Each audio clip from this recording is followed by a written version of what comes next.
Hey folks, and welcome back to the channel. So we've got a very bold statement here. This is coming direct out of the Terra server, which is Terra Luna.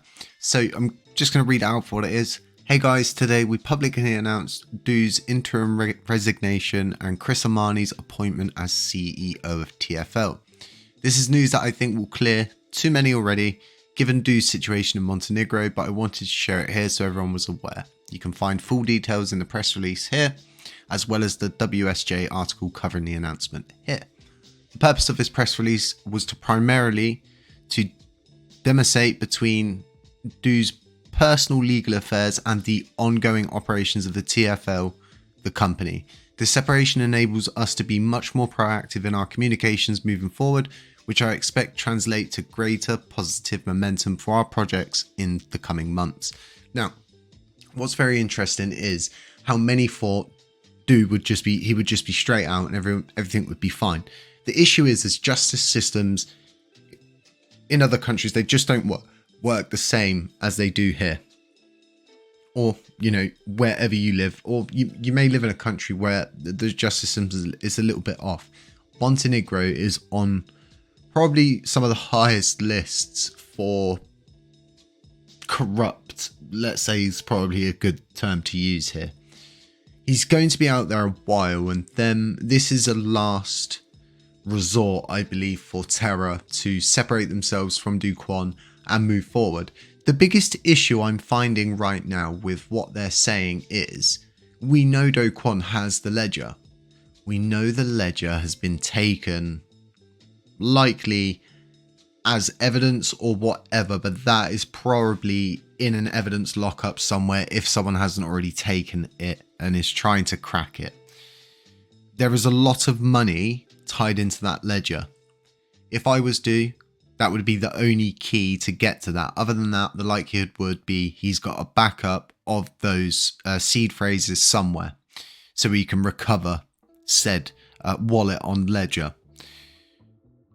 It's all very questionable, and like I've been saying, right, they use LUNC as damage control. This is something that is done quite frequently, and you don't hear much about any of this, do you? You don't see all of these bad actors like Rabbi speaking about all of this stuff and speaking about Dokwon being in Montenegro. No, of course not, because they are Luna sympathizers. They are people who are primarily building on Luna and do not want LUNC to survive. They don't want it to go anywhere. They just want it to run on the spot. I think my theory is not far from what I believe to be correct, to be quite honest, because I don't think they anticipated us all flocking to the LUNC blockchain and actually bringing it back and turning it into something. There's a lot of liquidity locked into our Oracle rewards pool, and this is locked in. The only way to get it is from delegating LUNC coins. So moving back to the crypto news, we can see loads of different articles over a period of time of loads of different things going on, and ultimately there's not really been much word come out of Montenegro as to what is going on with Dokwon, but we do know he is going to be extradited as soon as this Montenegro situation is solved. His issues aren't over, it continues, and the biggest thing is, right, Luna, regardless of them handing over ownership, is still probably going to get dragged into this court case, and I just believe that their path is kind of set in stone, and I think they're going to thrash, they're going to roll, and they're going to do everything to avoid this ultimatum of eventually everything's likely just going to flock back to the LUNC blockchain because we're restoring the USTC. If we manage to do that, they're going to have no reason to be building over there anyway. It's going to be so easy for a lot of them to just come back. The likelihood is we're not going to have a full active set unless things change and we start to bring more people in. But, you know, seeing this coming out and seeing other people that I speak to's reaction about this saying, you know, this could be good for them, I don't think it is, because Feather was designed by Dokwon, Alliance was designed by Dokwon, Jared has completely disappeared and I think he's going. It's all very peculiar, and you've got this new guy, Chris Amani, taking over as CEO, and it's all just seems rather desperate, and they've done so much to stun us as a blockchain and just keep us rolling and arguing and bickering all the time. And, you know, hopefully we're going to get to a point where we just don't pay attention to people like Rabbi and he gets absolutely zero attention. And I think you got a lot of people that get, and don't take this in the wrong way, but you get baited. You can't help yourself. You more or less, you're getting triggered and you feel like you have to respond. Don't respond. You don't need to. Not responding and just walking away and leaving it as that, you know,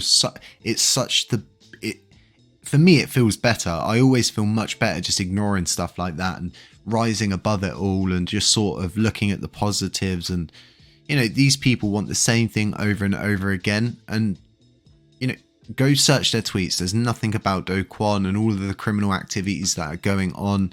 It's very peculiar what's going on with this ledger, what's going on with Daniel Shin's funds, all of these different things. And, you know, this guy was supposed to be like a prophet, you know, he's going to bring everything back. And it's just been one shameless event after shameless event after shameless event. And people not really taking credit for their mistakes and saying, you know, I really did mess up here. And, you know, I'm just going to go at this head on. I'm going to sort it all out. I'm going to go through the legal justice systems. Instead, you haven't seen that. You've seen someone go on the run, try to make fake passports, fail in that, get arrested in another country. And it's just like, how has this blockchain even survived this far?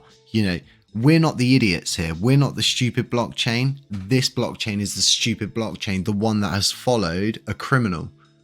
You know, the reason why, and I will stick by this until my dying breath, the reason why they don't want us to succeed is because it's like, you know, for men, it's probably like your wife saying to you, I told you so. The equivalent of that. I don't have a wife or a partner. I'm married to LUNC, but, you know, it's more or less like that. And, you know, a lot of people don't want to have to do that. They don't want to have to turn around and go, you know, I was wrong and I'm going to come back. And, you know, a lot of these people sold off their coins for nothing, while someone like you bought, I don't know, $5 worth of coins, which was the equivalent of what their millions were worth. Imagine how they feel. Looking at LUNC High Castle stuff, especially his recent videos, really like aligned my mind a lot better as to why they're doing this and why we're such a threat. And, you know, at the end of the day, there's only room for one of us in this sector to take the win, to repeg USTC, bring an algorithmic stablecoin back to the cosmos and make things great again. That's how it went from 32 pence to $116 a coin. Yet you've got all of the old guard like, oh, it's not going to work. It's not going to work. Yeah, because they want us to tell us that so they can wait and then do it themselves. I'm not stupid. I'm seeing the light. I'm guessing a lot of other people are. Folks, consider delegating some more LUNC with us. It's really going to help. Drop a like on the way out. I'm really appreciating all of those likes. They do help the videos. They do help them get seen. Share if you can. Like on Twitter. Subscribe. Comment. And I will catch you in the next one. None of this is financial advice. Beware of scammers. Beware of doppelgangers. Beware of anyone who pretended to me. And I can never get that in the same order.